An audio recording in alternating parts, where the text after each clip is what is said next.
ধন্যবাদ আপনাকে। আপনারা দেখতে পাচ্ছেন আলহামদুলিল্লাহ আমাদের আগামীকালকে যে সমাবেশ তারেক রহমানের 31 দফা দাবি বাস্তবায়নের লক্ষ্যে আমাদের শিবচরের মাটি ও মানুষের নেতা, শিবচরের গণমানুষের নেতা জনাব সাজ্জাদ হোসেন সিদ্দিকী লাবলু ভাইয়ের নেতৃত্বে মাতবরচরের ইউনিয়নের পাঁচচর গোলচক্করে কালকে যে সমাবেশ, এই সমাবেশে আমি মনে করি এই কালকে যে জনসমাবেশ এটা জনসমুদ্রে রূপান্তরিত হবে ইনশাআল্লাহ।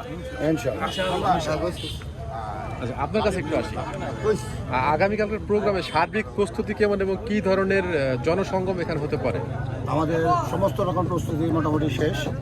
এখন আমরা আসছি শেষ প্রস্তুতি দেখাশোনার জন্য। ইনশাল্লাহ কালকে মাতবরচর ইতিহাসে সবচেয়ে বড় মিটিং আমরা করব। আমরা সেরকম প্রস্তুতি আছে। কালকে কি আমরা গণজোয়ার দেখতে পাবো? ইনশাল্লাহ ইনশাল্লাহ আপনারা তো থাকবেন, আপনারা আগেও অনুষ্ঠান এখানে করছেন, দেখছেন, কালকেরটাও দেখবেন ইনশাল্লাহ। এইখানকার ইতিহাস সবচেয়ে বড় মিটিংটা আমরা করব।